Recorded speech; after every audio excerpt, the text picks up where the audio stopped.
It's going to be a good week. Welcome to the Neverending Reading Vlog. January's coming to an end. The book club voted on reading Lonesome Dove next. That's a big book. I'm probably not going to finish that book for 5 or 6 weeks, most likely. But since January is almost over, I'm going to finish V for Vendetta and Critical Failures Volume 4 before the weekend. I'm definitely not an elitist when it comes to reading. I have varied eclectic taste when it comes to the literature that I consume. I read a lot of award-winning books, and I read a lot of self-published stuff that maybe is not up to the same standard. I read a lot of books that a lot of people would not like, books that I read because they are my guilty pleasures. Critical Failures is one such series. I would not recommend this series to a lot of people. If you're a big fan of humor from like the early 2000s and early 2010s, like Hangover, Superbad, Hot Rod, you will think these books are hilarious. But if you're one of those people who watches movies from that era and you start to cringe because maybe they're not very politically correct or they're a little more crude, a little more stupid than you remember, you will definitely want to steer clear of Critical Failures. V for Vendetta. I was originally reading this book like in ebook form, and the font, the font was so hard to read. It was giving me a headache. So I got the book in physical copy.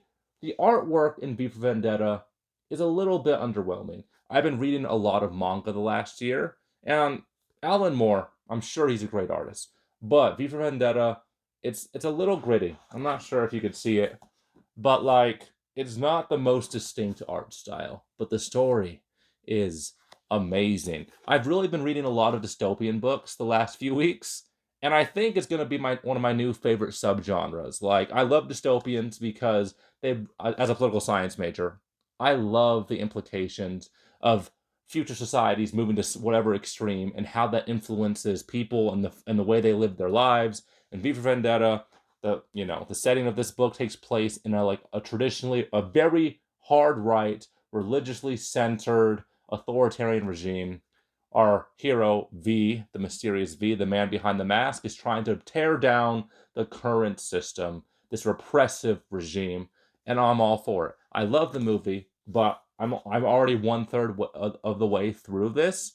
It's very different from the movie, but still very good. So hopefully I'll get these 2 books done before the weekend so I could start to really focus on Empire of Silence and Lonesome Dove because those are 2 big books. They will take a lot of my attention. They'll take a lot of my mental bandwidth. And I'm super excited to dive into February after I close off January with a bang. One of the main reasons I've been reading so many dystopian stories as of late, like I've read Neuromancer, I've read Brave New World, I'm reading V for Vendetta, and I'm halfway through it, and I'm loving it, is so many people reference dystopian books in day-to-day life. I dare say dystopian stories are the most referenced works of literary fiction that are referenced in real life amongst people. But after reading a few of these dystopian stories, I'm pretty convinced that most of these people did not read these books first off. Like, I'm not even going to pretend that even though Americans grow more and more, and people in the Western world read less and less and less every year, that all these people are reading all these dystopian, thoughtful stories. I just don't believe it. I was in high school in the early 2010s, and almost no one read the books that were required reading because you could just look at Spark Notes and get everything you needed. People aren't reading these books. They are difficult. They are troubling. They change the way that you view the world. And I think it's a damn shame because people should be reading dystopian fiction. Dystopian fiction, even if you're a person that doesn't believe that reading fiction is worthy of your time, and it definitely is, you are wrong. Dystopian fiction explores ideas that are so relevant and that are so relatable to our current day. Because most of us live in democratic or democratic-ish societies in the world today. Our governments, if they do bad things, are going to do their best to try to hide what they're doing. They're going to lie to us. They're going to use all manner of government apparatuses to hide the truth. And this happens in every country in the world. Deception, power, coercion, oppression is used. And V for Vendetta, I really like that it was inspired by Margaret Thatcher, the great successful, pivotal conservative prime minister of the UK. Alan Moore said he was so scared of what that could mean. because that was in the 80s. So he wrote V for Vendetta and was inspired by that. So V for Vendetta takes place in Great Britain before the year 2000, I believe. And the government is very traditional, very conservative, very religiously centered. I say that with quotations because it's not a very, spiritual government. But they use, all these things that are foundational to the people's history as reasons to like attack and subjugate and oppress different groups of people. And it's a very scary country, you know. And a lot of people, especially because America just got a new president, are like referencing all these dystopian stories. And I want to read them. I want to see if those critiques are valid. But I'm suspecting that, for the most part, you could say that no matter who is in power, there's going to be dystopian elements because our governments are flawed.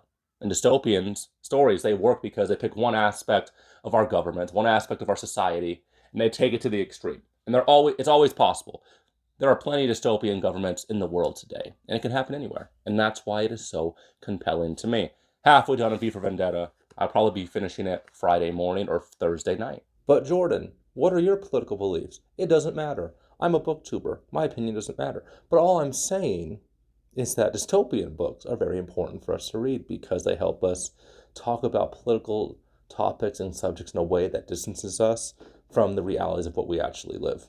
Because talking about politics in the real world can get messy and emotional and difficult because we relate a lot of our beliefs about politics to ourselves and to our identity. So reading it in a dystopian story, much easier to process and to digest those ideas. I'm 80% done with Critical Failures Volume 4, and it's my favorite installment so far. The story is finally getting started, which sounds ridiculous, 4 books into a series, but the first 3 books, very little happened, very little plot development, very little plot progression, very little character development. This is a silly series. It is Dungeons and Dragons inspired. And it tells the story of a group of friends who get sucked into the Dungeons and Dragons world, which is called Cavern and Creatures in this setting, because I guess they don't want to use the whole D&D name, so they avoid getting sued. But our characters are immature. They are deadbeats. They are losers. They are burnouts. They have accomplished very little things of note. And the characters, they just do stupid stuff. They get into all manner of shenanigans. They're murder hobos. They don't follow the cultural norms in this medieval fantasy setting, and they stick out like a sore thumb. And I love it. I love the humor. The same humor that was very prevalent in the early 2000s and early 2010s. But finally, some plot development. Even I was getting tired of just reading this story for the dumb guy humor. Because sometimes you just want to read something. You just want to watch something that is stupid and low effort. But there's finally some meat in this story. There's finally some substance, and I'm excited to see where the character progression is going to lead. Friday, January 31st, I finished Volume 4 of Critical Failures, The Phantom Pinnace. Pinnace is a type of ship, but it's a play off of the Phantom Menace from, Star Wars, with a word that sounds like penis. It's immature, stupid humor, but I love this series. I make no apologies. This is the best installment of the series so far. I will definitely be picking up Volume 5 sometime soon. I think the author plans on there being 20 books of this series, which is kind of sad because he just finished Volume 10, and he's starting to take more time in between each installment. That's what happens to all lit RPGs. Authors, they write a book, it's something special. A lot of people like it initially. They have all this motivation. They start publishing several books a year. And then eventually they reach this point, this tipping point, where they realize that they don't have to rush out the output so much. They start to take their time between books. And then these little RPG series that have sometimes, 15, 16, 20-something installments are ongoing. So hopefully Robert Bevan is able to eventually, be able to quit his day job so he could write full time so that we could finish this series in less than a decade. That's what I'm hoping for. That's why I'm going to keep talking about this series. I did not finish V for Vendetta today. That was the plan, to finish The Phantom Pinnace and V for Vendetta and have them all finished for January. But that's because I thought I would be able to just read the first paragraph, the first page of Empire of Silence. And it has a great first paragraph. I could not read the first little bit of this book. Let me read the first paragraph to you. The light of that murdered sun still burns me. I see it through my eyelids, blazing out of history from that bloody day, hinting at fires indescribable. It is like something holy, as if it were the light of God's own heaven that burned the world and billions of lives with it. I carry that light always, seared into the back of my mind. I make no excuses, no denials, no apologies for what I have done. I know what I am. That's a bad A main character. That's a bad A protagonist. I can't wait to read the story of the Sun Eater. I finished the first chapter. I'll be finishing this within the next 10 days. Surely, something special indeed. And then because I didn't follow the schedule, I also read the first chapter of Lonesome Dove. Also astounding.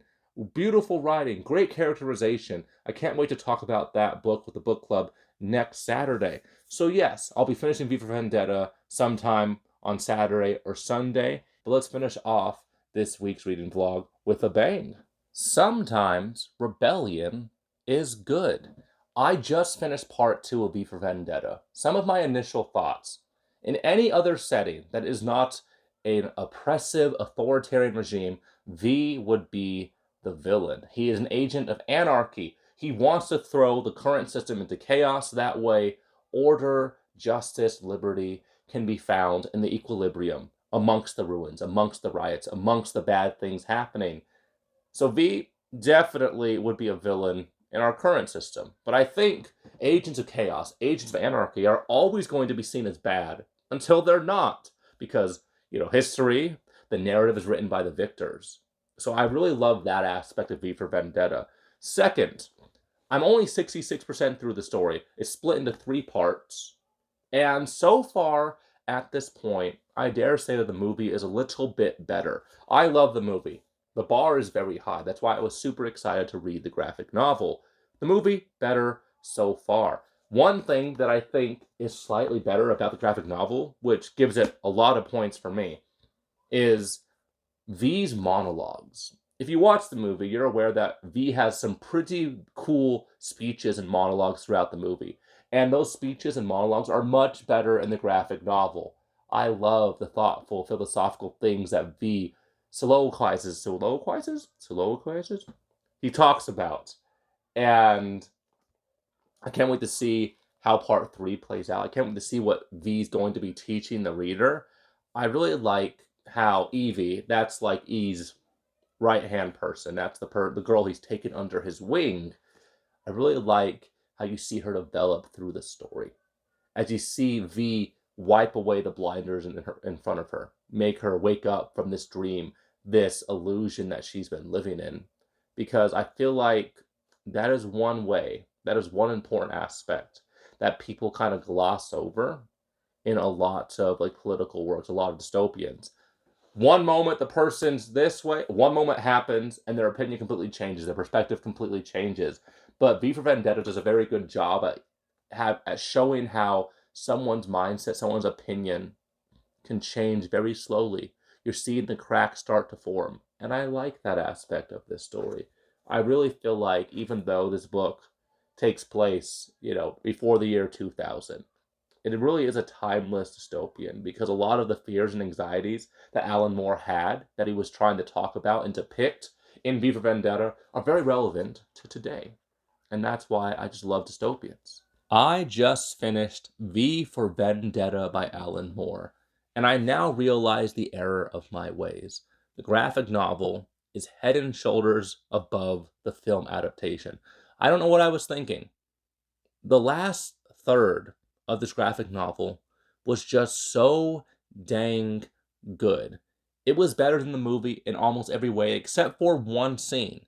The most iconic scene of the film adaptation is the ideas are bulletproof scene. That scene always sends chills down my spine. And in the graphic novel, that scene was kind of lame. Very underwhelming.